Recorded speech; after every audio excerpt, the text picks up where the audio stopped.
여기 밑에 앉아 있으면은 되게 떨려요. 근데 딱 위에만 올라오면은 마음이 편안해지는 게 좀 이상한 것 같습니다. 잠깐만. 오늘 너무나 기쁜 것은 진짜 형제자매 주불리 온 것 같아요. 진짜 주불리에 와서 이렇게 형제자매들 또 진짜 희균 형이 진짜 너무나 이렇게 볼 수 있어서 너무 기쁘고 또 형아 형님도 너무 감사드리고 아, 오늘 제가 말씀드리는 부분은 잠깐만요. 자, 제가 오늘 말씀드리고자 하는 부분은 오르난의 제목은 오르난의 타작마당을 향하는 다윗이라는 주제를 가지고 여러분들하고 같이 말씀을 드리고 싶습니다. 저는 요즘 역대성을 말씀을 읽고 있습니다. 21장에 보면은 오르난의 타작마당이라는 부분이 이렇게 나옵니다. 제가 이 부분을 읽으면서 언제 한번 형제 자매들하고 같이 이 부분에 대해서 좀 말씀을 나눴으면 좋겠다는 생각을 하고 있었었는데 마침 하나님의 은혜로 오늘 여러분과 이 부분을 같이 나눌 수 있게 돼서 하나님께 너무나 감사를 드립니다.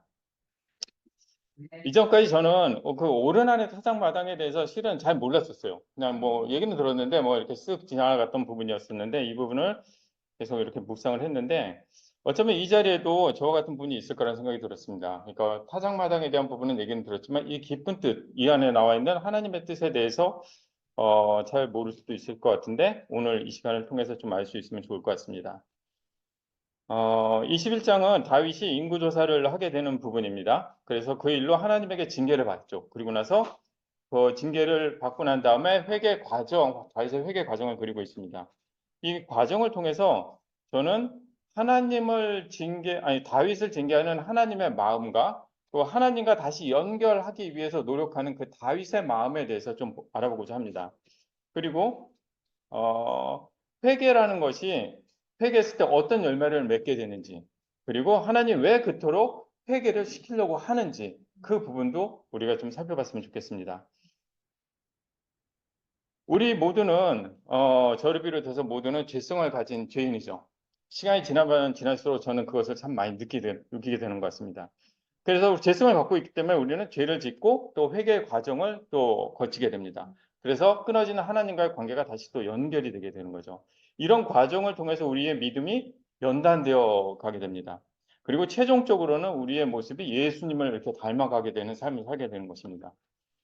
말씀을 통해서 하나님의 마음을 알게 될 때, 그때 비로소 우리는 하나님에 대한 깊은 믿음을 갖게 되는 겁니다. 마치 그런 것 같습니다. 우리가 마치 어릴 때는 아버지가 이렇게 매를 들죠? 그러면 아버지에 대한 상이 어떻게 할까요? 굉장히 무서운 분으로만 이렇게 기억을 하고 있습니다. 근데 우리가 나중에 커서 결혼하고 아이를 낳다 보면은 아이를 키우면서 부모의 마음을 이해를 하게 돼요. 그때 비로소 우리는 부모의 마음을 좀 더 이해하게 되고 그때서부터 우리는 부모님을 더 많이 사랑을 할 수 있는 계기가 되는 것입니다. 이와 비슷한 것입니다.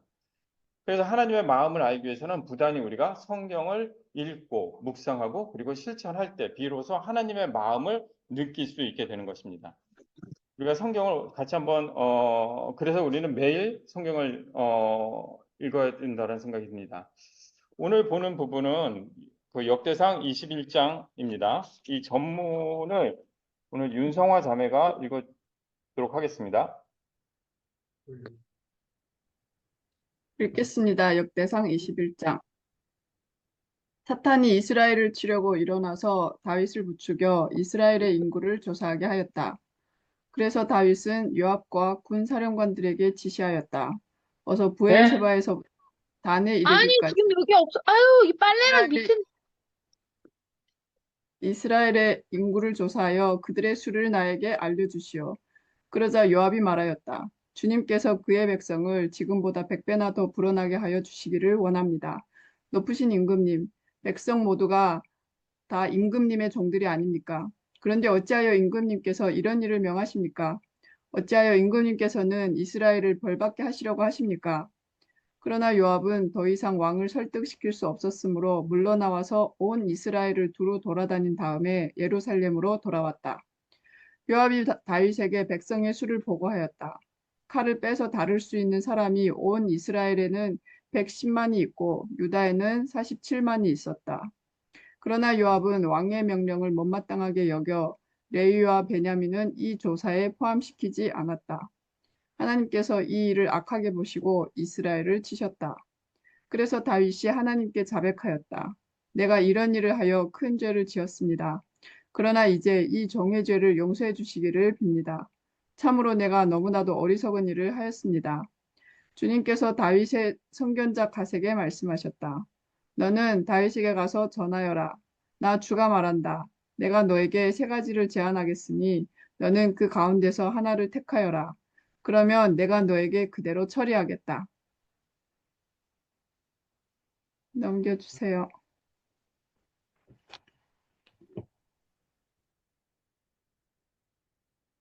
페이지, 네. 아, 가시, 넘어갔어요. 더 넘어갔다. 오케이. 네. 가시 다윗에게 가서 말하였다. 주님께서 말씀하십니다. 너는 선택하여라. 3년 동안 기근이 들게 할 것인지, 원수의 칼을 피하여 석 달 동안 쫓겨다닐 것인지, 아니면 주님의 칼, 곧 전염병이 사흘 동안 이 땅에 퍼지게 하여 주님의 천사가 이스라엘 온 지역을 멸하게 할 것인지를 선택하여라. 이제 임금님께서는 나를 임금님께 보내신 분에게 내가 무엇이라고 보고하면 좋을지 결정하여 주십시오. 그러자 다윗이 가세게 대답하였다. 괴롭기 그지없습니다. 그래도 주님은 자비가 많은 분이시니 내가 차라리 내가 그의 손에 벌을 받겠습니다. 사람의 손에 벌을 받고 싶지는 않습니다.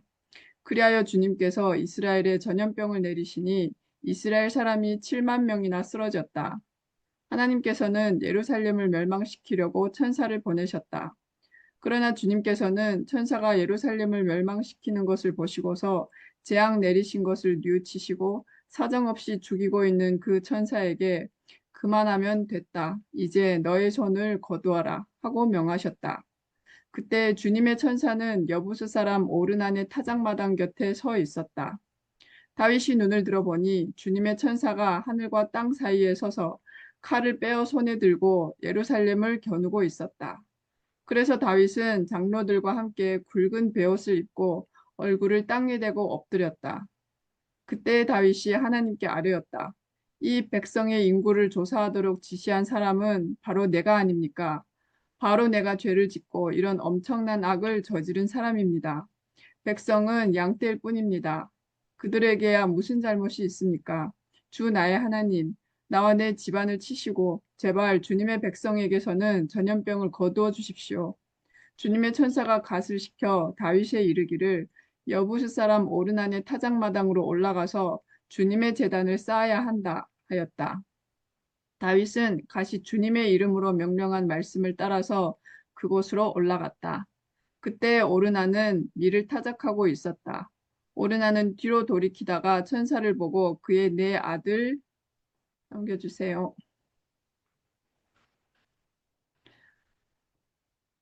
응? 중간이 그의 네 아들과 함께 숨었다.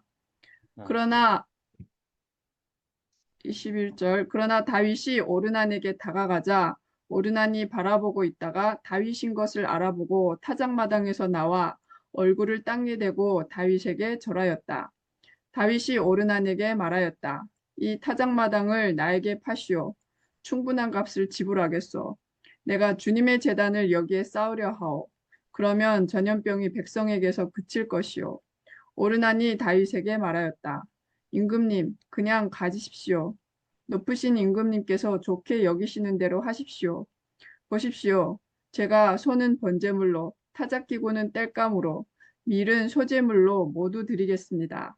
그러나 다윗 왕은 오르난에게 말하였다. 그렇게 해서는 안 돼요. 내가 반드시 충분한 값을 내고 사겠소.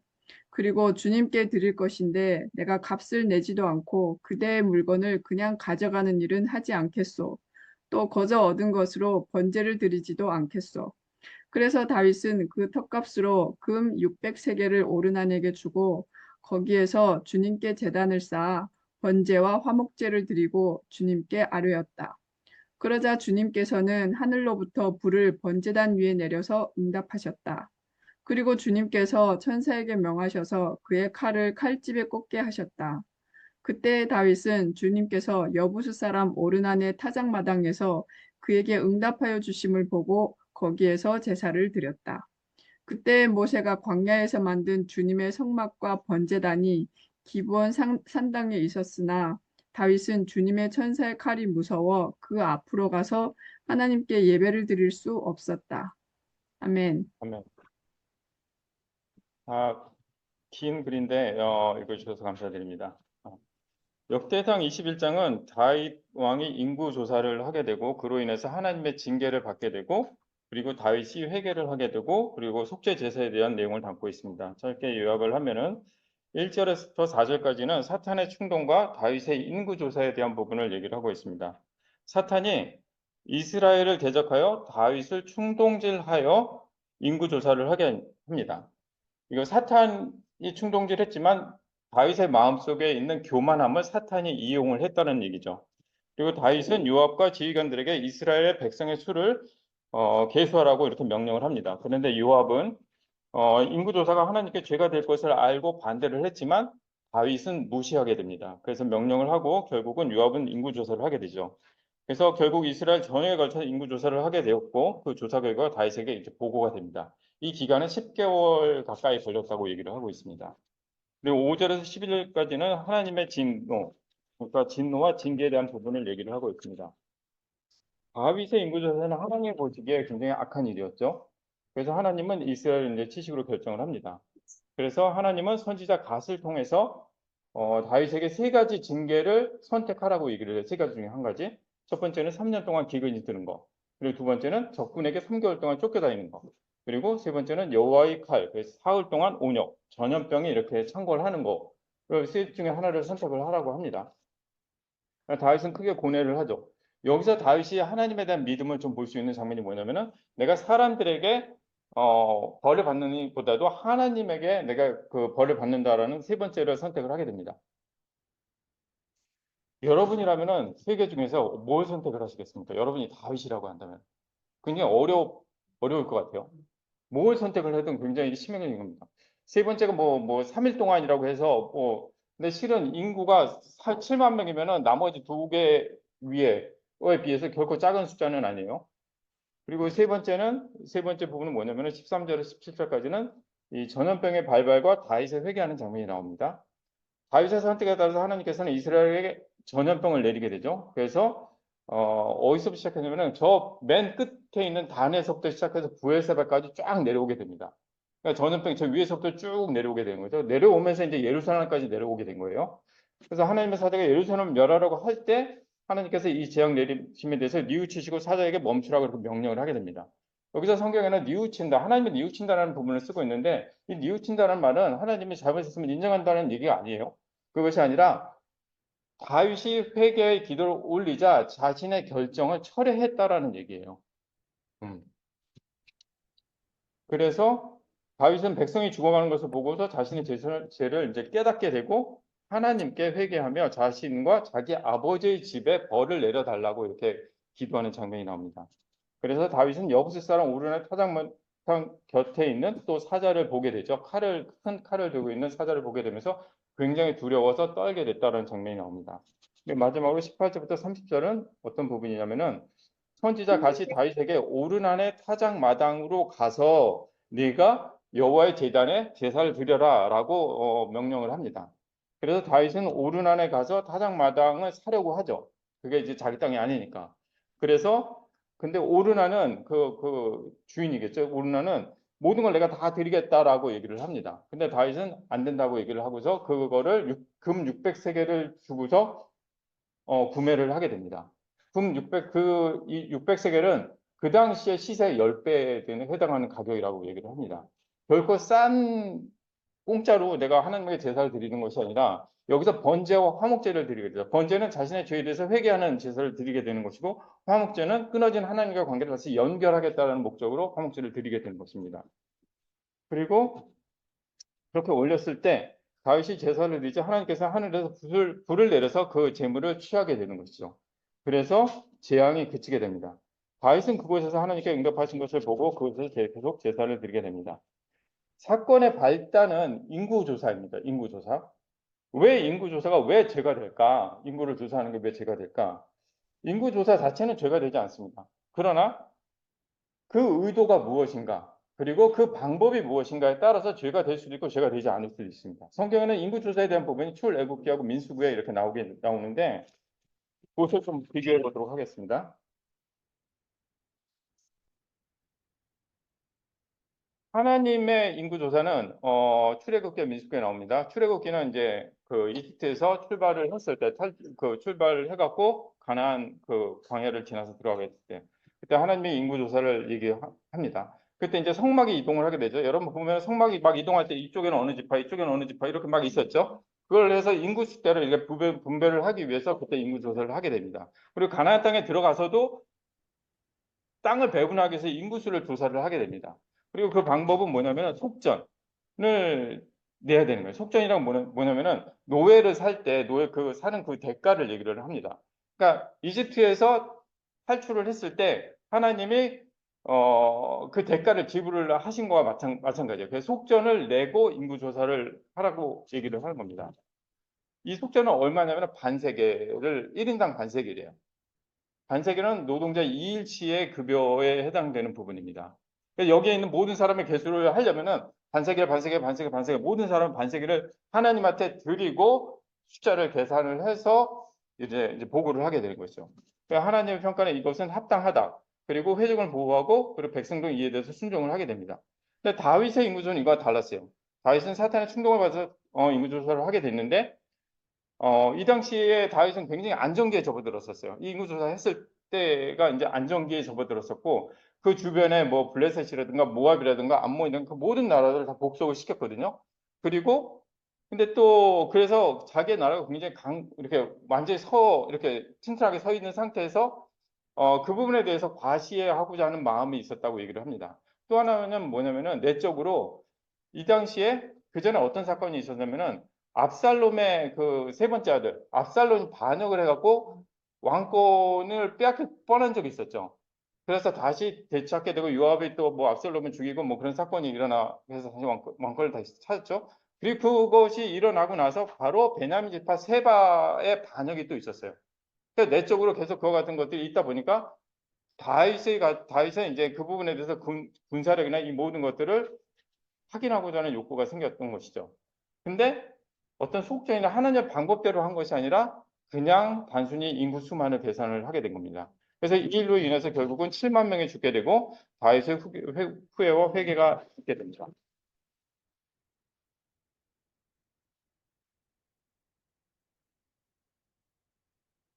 21장을 다윗의 교만이 가져온 결과와 죄를 졌죠. 그럼 하나님은 공의로운 하나님이기 때문에 그에 대해서 징계를 하고 벌을 내려야 되겠죠. 그 부분이 나오고 그리고 또 다윗이 진정으로 회개하고 순종함으로 인해서 하나님의 자비가 임하는 과정이 다 이 21장 안에 들어가 있습니다. 그리고 이 성전이 결국은 이 오르날 타작만이 나중에 솔로몬의 성전터가 돼요. 그것까지 예비를 하게 됩니다. 21장에서 살펴볼 몇몇 가지가 있는데 첫째는 왜 기브온이 아니라 오르난인가라는 것입니다.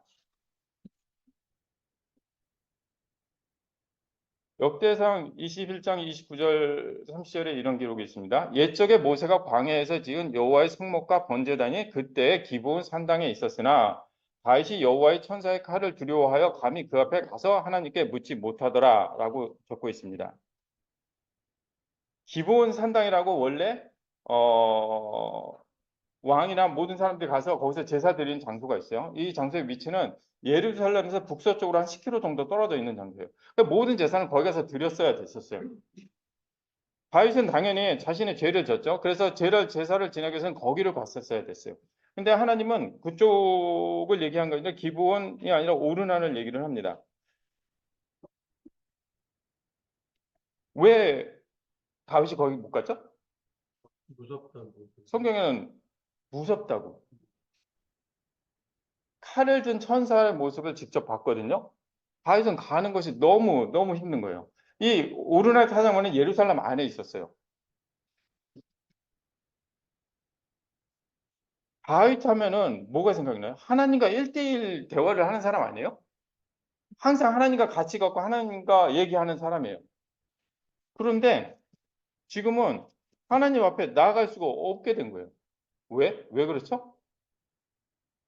자신의 죄 때문에. 그렇게 당당하게 하나님 앞에 나갔던 사람이 자신의 죄 때문에 하나님 앞에 나가지 못하게 되는 거예요. 한 발짝도 움직이지 못하게 되는 거죠. 죄는 하나님과의 관계를 단절시키죠. 우리 성경 공부할 때 그 얘기 많이 했었잖아요. 죄가 하나님과의 관계를 듣지 못하게 만든다고. 죄로 인해서 하나님 앞에 나갈 수 없게 되고 하나님과의 관계의 단절은 제자에게서는 거의 치명적이죠. 제자인데 하나님과 연결이 안 돼 있어요. 그럼 뭐 어떤 상태예요? 진짜 비참한 상태가 될 수 있는 거죠. 어떤 사람이 교회를 다녀요. 근데 회개하지 않아요. 그럼 그 사람은 하나님과 연결되어 있을까요? 회개하지 않는다고, 회개하지 않아서 교회를 계속 다니는 것은 종교 생활을 하는 거예요, 그냥. 믿음 생활을 하는 것이 아니라 나는 교회를 다니는 거예요.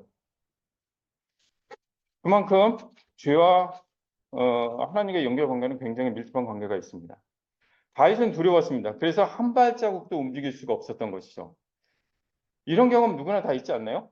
저도 제자 생활하면서 많은 죄를 졌죠. 죄를 지면 어떤 현상이 일어나요? 아, 만나기 싫어요, 형제자매들. 만나기 싫고 교회 가긴 가지만 예배 보고 접수하게 집으로 와요. 피하고 싶어요. 그리고 불에 숨고 싶어요. 그런 마음들이 많이 있죠. 다윗이 지금 그런 마음이에요. 하나님을 피하고 싶은 마음. 그런 다윗에게 하나님은 선지자 갓을 통해서 기브온 산당이 아닌 오르난 사당 만당으로 가서 제사를 드릴 수 있도록 배려를 한 겁니다. 가까운 거리에 있기 때문에. 그리고 또 하나는 이 당시는 이 시점은 뭐냐면은 전염병이 창궐을 했기 때문에 저 위에서부터 계속 사람이 죽어나가는 시점이었어요. 그리고 계속 여호와 그 천사의 칼은 예루살렘을 이제 치려고 거기서 하고 있었던 차에 하나님이 다윗의 기도를 듣고 성경에는 뉘우치셔서 멈추라고 얘기했거든요. 그것이 이제 오르날 타작마당인데, 그래서 다윗은 신속하게 자신의 죄를 속죄할 필요가 있었어요. 계속 이것을 그냥 뭉개고 있었다면은 그것은 부엘세바까지 쭉 내려갔을 거예요, 아마. 그래서 7만 명이 아니라 실은 더 많은 사람이 죽을 수 있었던 거죠. 여기서 보면은 하나님이 뉘우친다라는 표현이 있어요. 처음에 약속이 뭐였죠? 3일 동안 온역이 발생하는 거였었어요. 이 7만 명이 3일 동안에 통틀어서 그거일까요? 이걸 제가 좀 이렇게 검색을 해보고 알아보니까 3일 안에 7만 명이 아니라 하루인지 이틀인지는 모르겠으나 그것이 그 과정 속에 있었던 거예요. 그래서 그것이 빨리 멈추지 않았다면은 아마 7만 명이 아니라 10만 명, 20만 명까지도 확대될 수 있었던 거죠. 다윗도 이것을 알았기 때문에 그가 더 깊이 있게 회개를 하고 하나님 앞에 나가게 됩니다. 이런 다윗의 겸손한 회개에 대한 하나님의 배려라는 생각이 듭니다. 역대상 21장에는 성경 어디에도 나오지 않는 아주 특별한 점이 있어요. 첫째는 자신이 벌을 받을 것을 선택할 수가 있어요. 성경에 어디에 누구에게 사지선다형으로 너 어느 벌 받을래? 이렇게 하는 게 없어요. 아무리 찾아봐도. 근데 다윗만은 이거 왜 특해? 진짜? 이걸 줬어요. 그리고 원래는 기브온 산당 가서 10km 떨어진 거기 가서 제사를 지내야 돼요. 근데 하나님이 아니야, 너 여기서 제사 지내. 기브온 산당 아니 기브온 타장 오르날 타장 마당에서 제사를 드려. 이렇게 했어요. 그리고 원래 처음에 3일 동안 벌을 내리겠다고 했어요. 근데 중간에 멈췄어요. 하나님이 뉘우쳐서 멈추라고 얘기를 했어요. 세 가지. 왜 다윗에게 이런 정말로 어마무시한 정말 이런 것을 줬나? 그래서 다윗과 하나님의 관계에 대한 부분을 좀 이렇게 볼 필요가 있는데, 다윗과 하나님은 성경 전체를 통틀어서 굉장히 동특하고 굉장히 깊은 관계예요. 사도행전 13장 22절에 보면은 하나님은 다윗을 내 마음에 합한 자라는 표현을 하고 있습니다. 이건 단순히 왕과 신하의 관계가 아니라 아버지와 아들과의 관계, 아니면 친구와의 관계에 있는 그런 깊은 관계라는 얘기를 할 수 있습니다. 이 관계를 좀 더 살펴보면은 사무엘하 8장부터 16절입니다. 좀 긴데 제가 읽도록 하겠습니다. 그러므로 이제 내 종 다윗에게 이와 같이 말하라. 만군의 여호와께서 이와 같이 말씀하시기를 내가 너를 목장 곧 양을 따르는 데에서 데려다가 내 백성 이스라엘의 주권자로 삼고 참고로 이 구절의 시점은 다윗이 그 왕국의 중후반기 그때 안정기에 접어들었을 때 다윗이 내가 성전을 짓겠습니다 막 했을 때 하나님이 아니다. 성전은 아들이 짓고 대신 이제 이 얘기를 하는 거예요. 그래서 9절 내가 가는 모든 곳에서 내가 너와 함께 있어 내 모든 원수를 네 앞에서 멸하였은즉 땅에서 위대한 자들의 이름같이 내 이름을 위대하게 만들어 주리라. 내가 또 내 백성 이스라엘을 위하여 한 곳을 정하여 그를 심고 그를 거주하게 하고 다시 옮기지 못하게 하며 악한 종류로 전과 같이 그들을 해하지 못하게 하여 전에 내가 사사에게 명령하여 내 백성 이스라엘을 다스리던 때와 같지 아니하게 하고 너를 모든 원수에게서 벗어나 편히 쉬게 하리라. 여호와가 또 내게 이르노니 여호와가 너를 위하여 집을 짓고 이 구절을 보면서 여러분 이 구절에서 어떤 부분이 이루어졌는지를 쭉 한번 깊이 있게 한번 보시면 좋을 것 같아요. 내 수완이 차서 내 조상들과 함께 누울 때에 내가 내 몸에서 내 씨를 내 뒤에 세워 그의 나라를 견고하게 하리라. 그의 이름을 위하여 집을 건축할 것이요 나는 그의 나라 왕위를 영원히 견고하게 하리라. 나는 그에게 아버지가 되고 그는 내게 아들이 되리니 그가 만일 죄를 범하면 내가 사람의 매와 인생의 채찍으로 징계하려니와 여기 징계한다고 얘기를 했죠. 용서하는 것이 아니라 꼭 징계를 한다고 얘기를 했어요. 그리고 내가 내 앞에서 물러나게 한 사울에게서 네 은총을 빼앗은 것처럼 그에게서 빼앗지는 아니하리라. 사울은 왕권을 빼앗겼어요. 나중에 벌을 받고. 근데 다윗은 빼앗기지 않았죠. 솔로몬에게 넘어가게 되는 거죠. 내 집과 내 나라가 내 앞에서 영원히 보존되고 네 왕위가 영원히 견고하리라 하셨다 하라. 이 성경 구절이 다 이루어지게 돼요. 하나님은 다윗에게 이런 일방적인 은혜를 퍼부어준 거예요. 약속을 하신 거예요. 그래서 이런 관계가 형성이 된 겁니다. 여기 보면은 잘못을 저지를 때 징계는 하겠지만 그의 왕조가 영원히 패하지 않을 거라고 얘기를 하고 있어요.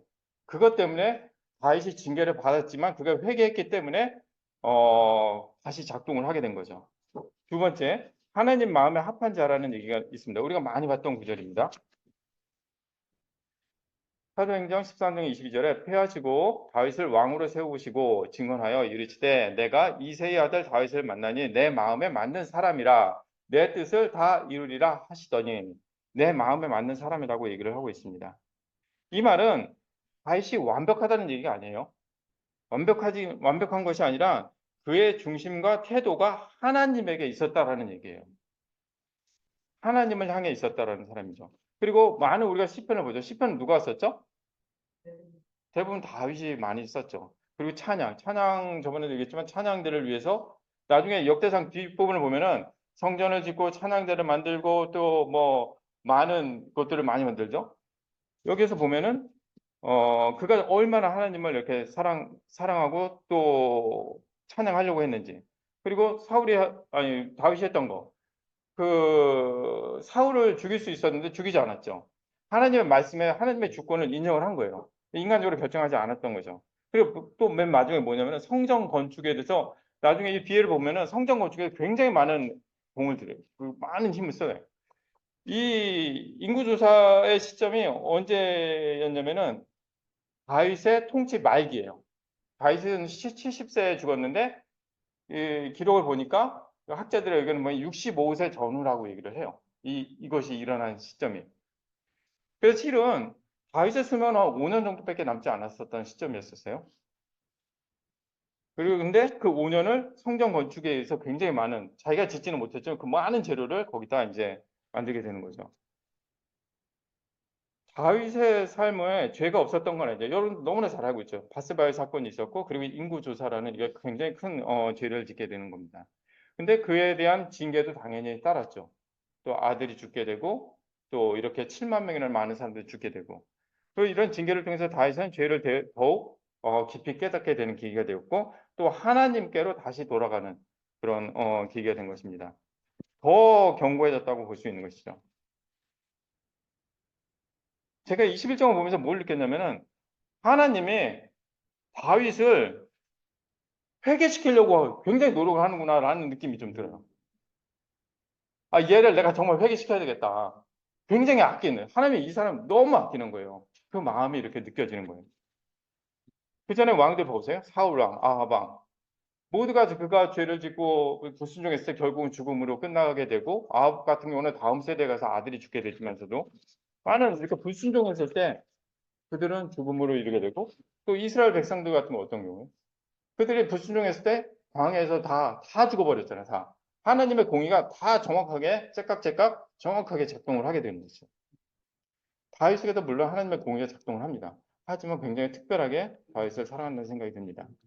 그러면 하나님의 마음에 든 다윗의 어떤 회개가 하나님의 마음에 그렇게 들었을까? 이 부분을 한번 보겠습니다. 첫째는 자신의 죄를 누가 이렇게 징벌하거나 얘기하지 않았어도 다윗은 자신의 죄를 깨달았어요. 내가 이것이 하나님께 죄를 지었구나.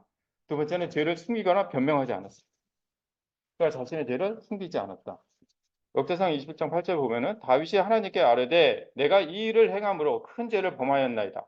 이제 간구옵나니 종의 죄를 용서하여 주옵소서. 내가 심히 미련하게 행하였나이다. 라고 얘기를 합니다. 그냥 자신의 죄를 변명하지 않았어요. 내가 죄 졌습니다. 그래서 내가 벌을 받겠습니다. 라고 하나님 앞에 나가게 됩니다. 세 번째는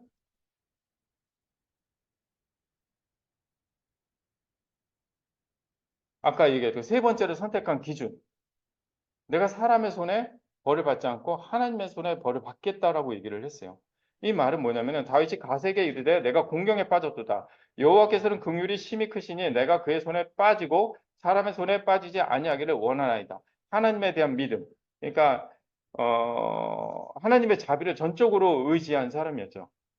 그리고 또 하나는 자기 희생적인 태도인 부분인데 하나님께서 아뢰되 명령하여 백성을 계수하게 한 자가 내가 아니니까 범죄하고 악을 행한 자는 곧 나이니이다. 이 양떼는 무엇으로 행하였나이까? 청하건대 나의 하나님 여호와여 주의 손으로 나와 내 아버지의 집을 치시고 주의 백성에게 재앙을 내리지 마옵소서.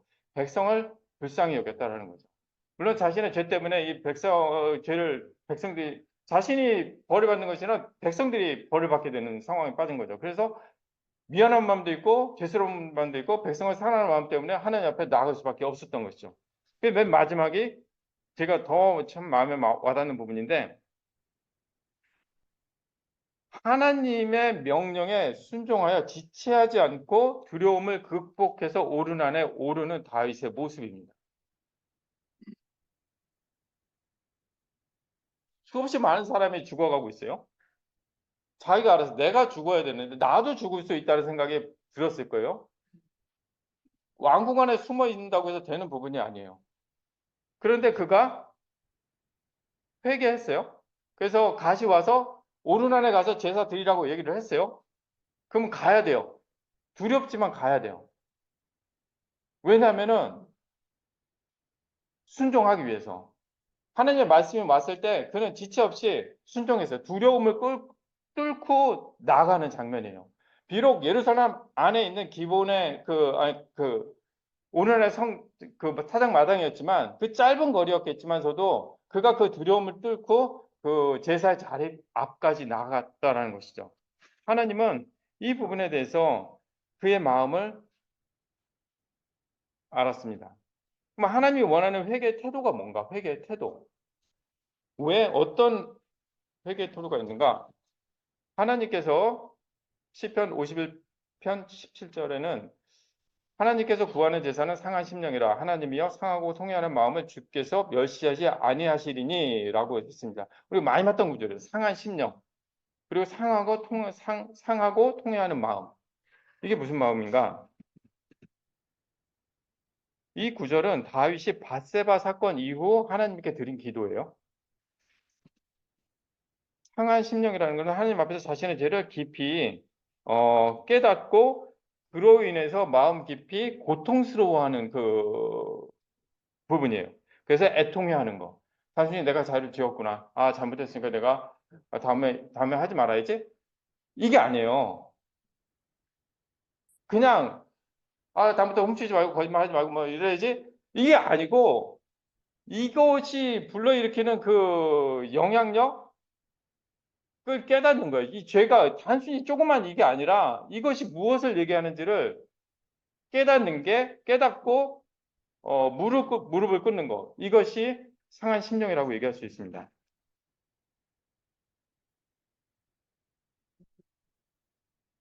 우리가 죄는 죄에서 끝나지 않죠. 죄는 관계를 파괴하죠. 사랑하는 사람에게 상처를 줄 수밖에 없어요. 나 혼자만 해서 뭐 뚝딱뚝딱 뭐 이렇게 뭐 골방에서 뭐 이게 아니에요. 그냥 죄는 결국은 그 열매를 맺게 돼 있어요. 그 대가를 치르게 돼 있고, 사랑하는 사람에게 상처를 주게 돼 있고, 많은 관계가 끊어져요. 제일 큰 게 뭐냐면은 하나님과의 관계가 끊어지는 거예요. 그거를 인지하지 못할 수가 있어요. 아, 그냥 뭐 다시 회개하면 되지, 뭐 룰루라 이게 아니에요. 다음날 이렇게 뭐 되는 게 아니라 죄가 쌓이고 쌓여서 결국 하나님의 관계를 완전히 단절시켜 버리는 거예요. 그런 인식까지 갈 수가 있어야 돼요. 그런 인식이 없으면은 죄를 계속 반복할 수밖에 없다는 얘기입니다. 그래서 하나님과 관계에 깨지는 것을 가장 두려워해야 하는 것이 제자들이 가져야 될 마음이라는 생각이 듭니다. 한번 생각을 해보세요. 오늘날 타작마다 이 시점은 다윗이 통치 말년 65세 전후입니다. 다윗은 70세에 죽었어요. 하나님이 왜 5년밖에, 이거 딱 정확한 5년은 아니에요. 그냥 그 얼추 5년밖에 안 남은 이 사람을 왜 이렇게 회개시키려고 하는가? 이게 한 뭐 30년, 40년 나왔으면은 좀 뭐 하겠는데 5년이야. 아니야, 뭐 3년일 수도 있어. 이게 숫자가 좀 오르락내리락 하니까. 어, 왜? 한번 생각해보세요. 그냥 내버려둬요. 하나님이. 인구조사했어? 교만한 마음을 했어? 내버려둬. 그럼 어떻게 됐을까요? 다윗의 그 교만은 점점점 커졌겠죠. 그럼 뭐 어디까지 갔을까요? 하나님과 연결이 끊어지는 상태까지 갔겠죠.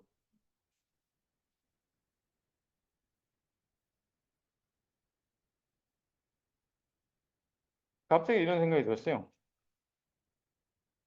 하나님이 왜? 뭘 얻으려고 하나? 뭘 얻으려고? 왜 이렇게 이 한 사람을 그렇게 회개시키려고 그렇게 애를 쓰는가?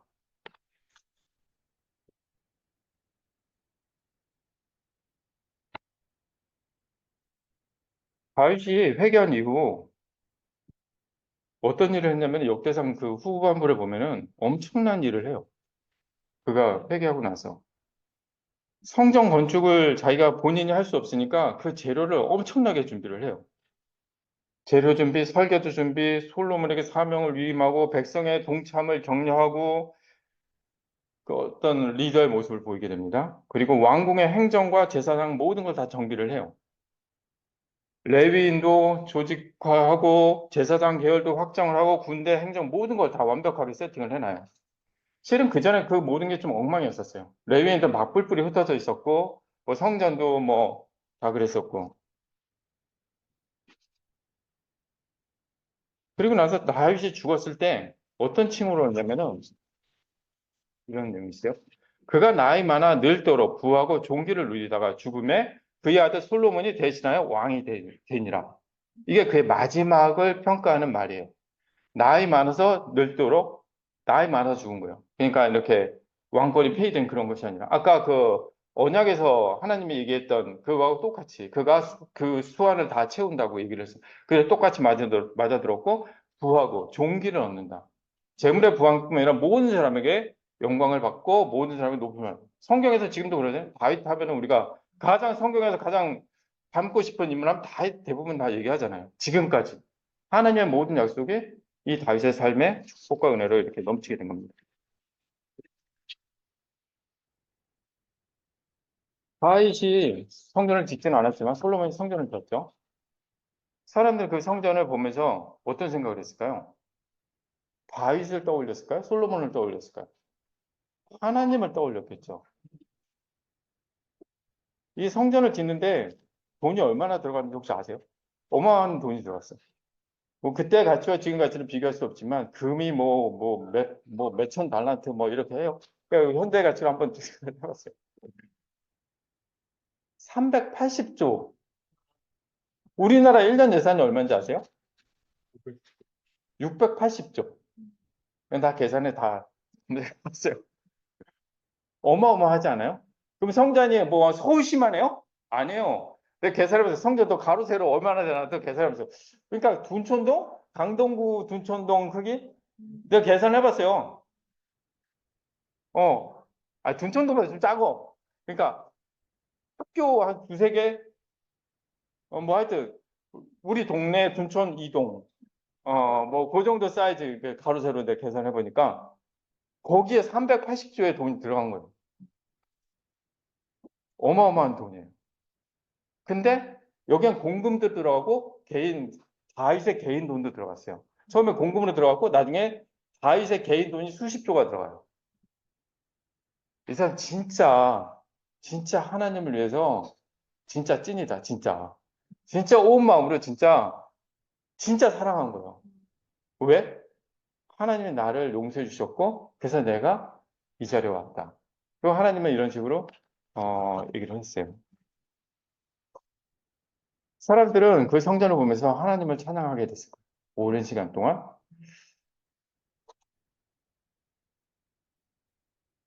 하나님의 목적이 뭔가? 이사야서 43장 7절에 이렇게 기록되어 있습니다. 내 이름으로 불려지는 모든 자, 곧 내가 내 영광을 위하여 창조한 자를 오게 하라. 그들을 내가 지었고 만들었느니라. 하나님의 목적이에요. 여기 보면은 내 영광을 위해서 창조한 자라고 얘기를 하고 있어요. 하나님이 여러분을 왜 창조했어요? 왜 여기에 모아놨어요? 여러분이 잘 먹고 잘 살게 하기 위해서 여기 모아놓은 거 아니에요. 여러분의 삶을 통해서 하나님에게 영광 돌리게 하기 위해서 모아놓은 거예요. 우리는 우리의 삶의 목적이 무엇인지 정확하게 알고 가야 돼요. 목적이 없으면은 이리 갔다 저리 갔다 그냥 자기 편한 대로 살 수밖에 없습니다. 예를 들어보겠습니다. 어떤 사람이 죄를 지었어요. 그거 회개하지 않았어요. 그 세상 사람들하고 똑같이 회사에서 생활하고 뭐 집에서 생활을 해요. 그럼 사람들이 뭐라고 얘기하죠? 흔히 하는 말. 교회 다니는 사람이나 교회 안 다니는 사람이나 그건 차이가 없네. 그 말은 뭐죠? 하나님 이름에 먹칠을 하는 거예요. 그냥 하나님 믿으나 안 믿나 하나님 뭐 별거 없네 라고 얘기를 하는 거죠. 그런데 어떤 사람이 죄를 졌어요. 그래서 회개하고 행동을 변화시키고 노력을 해요. 사람들 말합니다. 하나님 믿는 사람이 정말 다르네. 거짓말도 안 하고 정직하게 일을 하려고 하네. 이 말은 뭐예요? 하나님의 이름을 높이는 거예요. 하나님의 영광을 받는다는 거죠. 우리는 죄성을 갖고 있기 때문에 죄를 짓지 않을 수는 없어요. 아무리 노력해도 죄를 짓게 되는 것 같아요. 중요한 것은 어떻게 회개하는가에 달려 있습니다. 오랜 시간 동안 같은 죄를 계속 반복을 하고 있다면 여러분은 스스로 잘 생각을 해봐야 돼요. 특히 교만의 죄는 쉽게 드러나지 않기 때문에 스스로를 더 잘 돌아봐야 돼요. 음행이나 거짓말이나 많은 죄들은 드러나기 때문에 금방 나타나지만 교만은 달라요. 다윗에게도 그 부분이 나타났었고 특히 올드 크리스천들에게 그 부분이 나타날 수 있어요. 교만은 다른 죄와는 달리 하나님을 정면으로 대적하는 죄예요. 이거는 뭐냐면은 자신의 생각이 하나님과 생각과 똑같다라는 자기 합리화일 수 있어요. 이거 하나님 이렇게 생각하실 거야? 자기 중심적인 사고방식이 교만의 한 모습입니다. 과거에 우리는 우리만이 올리처치라고 얘기를 했었죠. 유일한 교회라고 구원받은 사람이라고 얘기했는데 제가 보기에는 극단적으로 우리는 자기 중심적인 사고방식을 갖고 있었던 사람들이었어요. 굉장히 교만한 생각이죠. 저도 지금은 자기 중심적인 사고방식이 강화된 삶을 살아왔었어요. 난 나의 확신이라고 생각을 해갖고 밀고 나갔던 적이 수도 없이 많았었기 때문에 그걸로 판단을 많이 했었고 나는 내가 교만하다는 것을 인정을 합니다. 이 교만한 마음은 쉽게 깨지지 않아요. 그래서 하나님은 강도 높은 방법을 선택을 하시는 거예요. 가장 왜 7만 명을 죽여가면서까지 다윗의 교만을 깨야 했기 때문에. 우리는 말씀을 통해서 자신의 모습을 살펴봐야 됩니다. 죄의 치명적인 결과는 하나님과의 관계가 단절된다는 것이죠. 하나님과의 관계가 단절된다는 것은 제자로서는 모든 것을 잃는 것과 똑같습니다. 아무리 이 세상에서 잘 먹고 잘 산다고 해도 그것은 아무 의미가 없죠. 회개는 연단의 과정이죠. 연단. 이 연단된다라는 거 여러분 잘 아시잖아요. 연단된다라는 고통을 수반을 해요. 죄를 우리가 고백을 하잖아요. 굉장히 부끄럽죠. 어떤 경우에는 똑같은 죄를 계속 반복하다 고백하고 하다 보면은 어떤 멘탈이 다 나가버리죠. 존재의 근간마저도 완전히 흔들려 버리는 수도 있습니다. 그런데 이런 것을 고백하고 회개하는 과정을 통해서 연단되어지는 거예요. 이를 통해서 하나님과 다윗의 관계가 굳건해졌거든요. 마찬가지 제자들도 이와 같은 과정을 계속 반복을 해야 돼요. 비록 그 부분이 쉽지 않다 하더라도 이런 연단이 이런 삶을 계속 반복을 하는 거예요. 그렇게 해서 단련되어지고 진짜 정련되었을 때 비로소 하나님이 그 사람을 쓸 수 있게 되는 겁니다. 이게 65세에 다윗을 그렇게 하나님이 쓰기 위해서 연단시키신 목적이에요. 모세 역시 80년이라는 시간을 통해서 연단이 되었어요. 그의 자기 중심적인 사고방식을 무너뜨리기 위해서 그 시간을 보냈고 결국은 나머지 40년을 하나님이 사용하셨죠. 그리고 바울 역시 수많은 시간을 연단됐었고 베드로 역시 수많은 시간을 통해서 연단이 되었고 그것이 준비되었을 때 하나님이 일을 하게 됐던 것이죠. 비록 우리의 겉모습이 하루 다르게 이렇게 변해가지만 회개를 통해서 우리가 계속 연단되는 과정이 끝까지 나이가 들수록 계속 이루어져야 됩니다. 그래서 얼마의 시간이 우리 속에 실제적으로 남아있을지는 모르겠지만 그렇게 연단이 되었을 때 하나님이 우리를 충분히 비록 1년일지라도 사용하실 수 있을 거라고 생각이 됩니다. 이상으로 말씀을 마치도록 하겠습니다.